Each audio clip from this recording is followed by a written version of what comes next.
امام مہدی علیہ السلام کی ظہور کے وقت ایک عظیم فوج ہوگی جو ظلم و ستم کے خاتمے اور عدل و انصاف کے قیام کے لیے میدان میں اترے گی۔ لیکن سوال یہ پیدا ہوتا ہے کہ یہ فوج کن لوگوں پر مشتمل ہوگی؟ کیا اس میں صرف عرب اور مشرق وسطیٰ کے لوگ ہوں گے؟ کیا ہم بھی اس فوج کا حصہ بن سکتے ہیں؟ آئیے دیکھتے ہیں کہ امام مہدی علیہ السلام کی فوج کے متعلق روایات اور علامتیں کیا کہتی ہیں۔ احادیث میں آیا ہے کہ جب امام مہدی ظہور فرمائیں گے تو سب سے پہلے 313 خاص اصحاب ان کے گرد جمع ہوں گے۔ یہ وہی تعداد ہے جو بدر کے غازیوں کی تھی۔ یہ 313 افراد کن صفات کے حامل ہوں گے؟ انتہائی مخلص اور نڈر ہوں گے، اعلیٰ درجے کے مومن اور پرہیزگار ہوں گے، علم و حکمت میں نمایاں ہوں گے، قیادت کی صلاحیت رکھنے والے ہوں گے، دنیا کے مختلف حصوں سے تعلق رکھنے والے ہوں گے۔ امام جعفر صادق علیہ السلام فرماتے ہیں، افراد بغیر کسی وعدے کے امام مہدی علیہ السلام کی آواز پر لبیک کہیں گے، جس طرح بادل بارش کے لیے ایک جگہ جمع ہوتے ہیں۔ جب 313 افراد اکٹھے ہو جائیں گے تو امام مہدی علیہ السلام کا ظہور اعلانیہ ہوگا۔ اس کے بعد ایک بڑی فوج تیار ہوگی جو 10,000 سے زیادہ مجاہدین پر مشتمل ہوگی۔ یہ فوج پوری دنیا سے امام علیہ السلام کے نعرے پر لبیک کہے گی۔ اس میں عرب، عجم، فارس، خراسان، یمن، شام، عراق اور دیگر خطوں کے مجاہد شامل ہوں گے۔ امام مہدی علیہ السلام کے لشکر میں خواتین بھی ہوں گی جو تاریخ میں پہلی بار ایک اسلامی لشکر میں نمایاں کردار ادا کریں گی۔ امام باقر علیہ السلام فرماتے ہیں، جب امام مہدی علیہ السلام قیام کریں گے تو ان کے لشکر میں 50 خواتین بھی ہوں گی جو مدد اور نصرت کے لیے موجود ہوں گی۔ احادیث میں امام مہدی علیہ السلام کی فوج کی کچھ خاص صفات بیان ہوئی ہیں۔ یہ لوگ رات کو عبادت گزار اور دن کو بہادر سپاہی ہوں گے۔ یہ لوگ زہد و تقویٰ میں سب سے آگے ہوں گے۔ یہ صرف تلوار کے بجائے جدید ٹیکنالوجی اور حکمت عملی سے بھی لیس ہوں گے۔ ان کا اسلحہ ایمان، علم اور اللہ پر بھروسہ ہوگا۔ یہ کوئی عام فوج نہیں بلکہ اللہ کی طرف سے منتخب کردہ مجاہدین ہوں گے۔ رسول اکرم صلی اللہ علیہ وآلہ وسلم فرماتے ہیں، امام مہدی علیہ السلام کے اصحاب ایسے جوان ہوں گے جیسے لوہے کے ٹکڑے۔ ان کے دل پہاڑوں سے بھی مضبوط ہوں گے اور وہ کبھی کسی چیز سے خوف زدہ نہ ہوں گے۔ یہ سب سے اہم سوال ہے، کیا ہم میں سے کوئی امام مہدی علیہ السلام کے لشکر کا حصہ بن سکتا ہے؟ امام جعفر صادق علیہ السلام نے امام کے سپاہیوں کی چند خاص نشانیاں بتائی ہیں۔ پاکیزہ نیت اور مضبوط ایمان، عدل و انصاف کے حامی اور ظالموں کے مخالف، گناہوں سے اجتناب کرنے والے، عبادت گزار اور ذکر الہی میں مشغول، ہر حال میں حق کا ساتھ دینے والے۔ امام جعفر صادق علیہ السلام فرماتے ہیں، جو بھی امام مہدی علیہ السلام کے ظہور کا سچا انتظار کرے اور اپنی اصلاح کرے وہ ان کے لشکر میں شامل ہو سکتا ہے۔ جب امام مہدی علیہ السلام کا ظہور ہوگا تو ان کی فوج 3 اہم مراحل میں آگے بڑھے گی۔ پہلا مرحلہ، 313 خاص اصحاب امام کے پاس اکٹھے ہوں گے۔ دوسرا مرحلہ، 10,000 کا لشکر تیار ہوگا جو پوری دنیا میں عدل قائم کرے گا۔ تیسرا مرحلہ، امام مہدی علیہ السلام کے ساتھ عالمی جنگ ہوگی جس میں ظالم حکومتیں مٹ جائیں گی اور دنیا میں حقیقی اسلام نافذ ہوگا۔ رسول اکرم صلی اللہ علیہ وآلہ وسلم نے فرمایا، امام مہدی علیہ السلام کا لشکر مشرق و مغرب کو فتح کرے گا اور دنیا میں صرف عدل و انصاف کا نظام ہوگا۔ جب حضرت کا ہدف پوری دنیا میں حکومت برپا کرنا اور ظلم و ستم کو فنا کرنا ہے تو یقیناً اس ہدف کی تکمیل میں انواع و اقسام کی دشواریوں اور رکاوٹوں کا سامنا ہوگا۔ لہٰذا ضروری ہے کہ فوجی مشق اور ٹریننگ کے ذریعے ان رکاوٹوں کو ختم کریں اور یکے بعد دیگر ممالک کو فتح کر کے شرق و غرب عالم میں تسلط حاصل کریں اور عادلانہ خدائی حکومت قائم کریں۔ اس فصل میں اس سلسلے میں روایات نقل کرتے ہیں، حضرت مہدی علیہ السلام کے زمانے میں جنگ کا مقصد مفسدین زمانہ اور ستمگار وقت کی نابودی اور خاتمہ ہے، لہٰذا حضرت کے ہم رکاب جنگ میں شرکت بھی کئی گنا جزا کی حامل ہوگی۔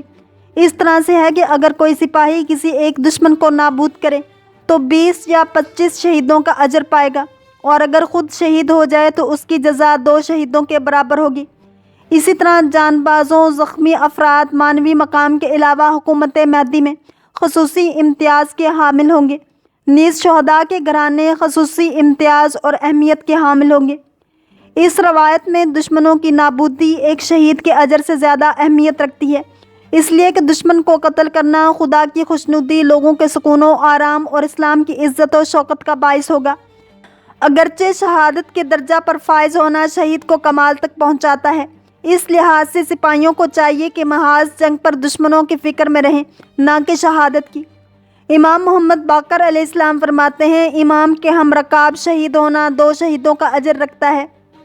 حضرت امیر المومنین امام علی علیہ السلام امام زمانہ کے شہداء کے گھرانوں اور شہیدوں کے ساتھ طرز سلوک کے سلسلے میں فرماتے ہیں، حضرت قائم فوجی تشکیل کے بعد کوفہ روانہ ہو جائیں گے اور وہاں قیام کریں گے، اور کوئی شہید ایسا نہ ہوگا جس کا قرض امام ادا نہ کریں اور اس کے خاندان کو دائمی وظیفہ و تنخواہ عنایت نہ کریں۔ رسول خدا صلی اللہ علیہ وسلم فرماتے ہیں، اگر زندگی اور دنیا کی عمر صرف 1 روز باقی بچے گی تو بھی خداوند عالم مہدی عجل اللہ کو مبعوث کرے گا اور اس کے ذریعے دین کی عظمت کو واپس کرے گا، اور آشکار و فائق کامیابی ان کے لیے انہی کے ذریعے عطا کرے گا۔ اس وقت ہر ایک لا الہ الا اللہ زبان سے کہے گا۔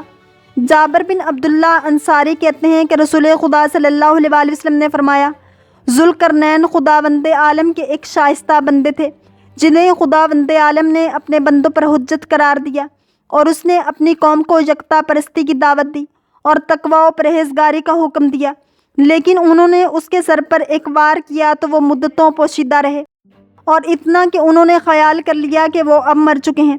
پھر کچھ مدت بعد اپنی قوم کے درمیان آئے، لیکن پھر سر کے دوسرے حصے پر وار کیا۔ تمہارے درمیان ایسا شخص ہے جو سنت پر سالک ہوگا۔ خداوند عالم نے ذوالقرنین کو زمین پر اقتدار دیا اور ہر چیز کو ان کے لیے وسیلہ بنا دیا، تو انہوں نے دین اس کے ذریعے پوری دنیا میں پھیلا دیا۔ خداوند عالم وہی رفتار و روش امام غائب جو میرے فرزندوں میں ہے جاری رکھے گا اور اسے مشرق و مغرب میں پہنچا دے گا۔ نیز کوئی پانی کی جگہ، پہاڑ اور بیاباں باقی نہیں ہوں گے جس پر ذوالقرنین نے قدم نہ رکھا ہو، اور جیسے ہی قدم رکھیں گے خداوند عالم زمین کے خزانے و معدن ظاہر کر دے گا اور ان کا خوف دشمنوں کے دل میں ڈال کر ان کی مدد کرے گا، اور زمین کو ان کے ذریعے عدل و انصاف سے بھر دے گا، جیسا کہ قیام سے پہلے ظلم و جور سے بھری ہوگی۔ امام جعفر صادق علیہ السلام فرماتے ہیں، جب حضرت قیام کریں گے تو ایک لشکر قسطنطنیہ بھیجیں گے، اور جب وہ لوگ خلیج تک پہنچیں گے تو اپنے پاؤں پر ایک جملہ لکھیں گے اور پانی پر سے گزر جائیں گے۔ رسول خدا صلی اللہ علیہ وسلم فرماتے ہیں، اگر دنیا کی عمر کا 1 دن بھی بچے گا تو خداوند عالم میری اطرت سے ایک ایسے شخص کو مبعوث کرے گا جو میرا ہم نام ہوگا اور اس کی پیشانی چمکتی ہوگی۔ حضرت امام کی حکومت برقرار اور نظام الہی کے استوار ہونے اور شیطانی طاقتوں کے خاتمے سے جنگ رک جائے گی۔ پھر کوئی ایسی طاقت نہیں ہوگی جو حضرت مہدی کی فوج سے نبرد آزمائی کرے۔ اس لحاظ سے فوجی ساز و سامان بغیر مانگ کے بازاروں میں نظر آئیں گے، آخر کار اتنے سستے ہوں گے کہ کوئی خریدار نہ ہوگا۔ حضرت علی علیہ السلام فرماتے ہیں، جنگیں بھی ختم ہو جائیں گی۔ حضرت کعب کہتے ہیں، اس وقت ایام کا خاتمہ ہوگا جب قریش سے ایک شخص بیت المقدس میں ساکن ہو جائے اور جنگیں بھی بند ہو جائیں۔ رسول خدا صلی اللہ علیہ وسلم نے ایک خطبہ میں دجال اور اس کے قتل ہونے کے بارے میں فرمایا کہ اس کے بعد ایک گھوڑے کی قیمت چند درہم ہو جائے گی۔ ابن مسعود کہتے ہیں، قیامت کی ایک علامت یہ ہے کہ عورت اور گھوڑے مہنگے ہو جائیں گے، پھر اس کے بعد سستے ہو جائیں گے کہ قیامت تک پھر کبھی ان کی قیمت نہیں بڑھے گی۔ شاید ظہور امام زمانہ سے پہلے عورت کی گرانی سے مراد یہ ہو کہ اقتصادی حالات کے ناگوار ہونے سے ایک عورت کی حفاظت اور خاندانوں کی تشکیل مشکل ہو جائے گی، اس طرح سے کہ جنگوں کی زیادتی اور گھوڑوں کی ضرورت کی بنا پر جنگی سامان کی فراہمی دشوار اور گراں ہوگی۔ لیکن جنگ بند ہونے اور حضرت قائم کے قیام کے بعد جنگی آلات سستے ہو جائیں گے اور اقتصادی حالات کی بہتری کی وجہ سے ازدواجی مشکل آسان ہو جائے گی، گویا عورت سستی ہو گئی ہو۔ حضرت مہدی علیہ السلام کے قیام کی ایک علامت یہ ہے کہ شمشیر کو کولہاڑی کی جگہ استعمال کیا جائے گا، اس لیے کہ جب اس زمانے میں پھر کوئی جنگ نہ ہوگی تو نتیجہ کے طور پر وہ آلات و ہتھیار جو جنگ میں استعمال ہوتے ہیں کھیتوں کی ترقی میں استعمال ہوں گے۔ رسول خدا صلی اللہ علیہ وسلم فرماتے ہیں، گائے کی قیمت بڑھ جائے گی لیکن گھوڑے کی قیمت گھٹ جائے گی۔ شاید اس روایت کی بھی تفسیر اسی طرح ہو، اس لیے کہ گائے کا استعمال کھیتوں میں ہونے لگے گا اور اس کا گوشت اور دودھ قابل استفادہ ہوگا۔ اگر امام مہدی علیہ السلام آج ظہور کریں تو کیا میں ان کے لشکر میں شامل ہونے کے قابل ہوں؟ اگر ہم چاہتے ہیں کہ امام مہدی ہمیں اپنے سپاہیوں میں شمار کریں تو ہمیں ابھی سے خود کو تیار کرنا ہوگا، اپنے ایمان کو مضبوط کرنا ہوگا، حق اور باطل میں فرق سیکھیں، ظالموں کے خلاف کھڑے ہوں، علم حاصل کریں اور دوسروں کو سکھائیں، ہمیشہ امام مہدی علیہ السلام کی دعا کریں، یہ پیغام دوسروں تک پہنچائیں۔ کیا آپ امام مہدی علیہ السلام کے لشکر کا حصہ بننا چاہتے ہیں؟ اللہ کریم ہم سب کو دین اسلام کی پیروی کرنے والا اور عشق مصطفیٰ صلی اللہ علیہ وآلہ وسلم نصیب فرمائے۔ اگر آپ کو یہ ویڈیو پسند آئی ہے تو لائک، شیئر اور سبسکرائب کرنا مت بھولیے تاکہ ایسی ہی اسلامک انفارمیٹیو ویڈیوز آپ تک پہنچتی رہیں۔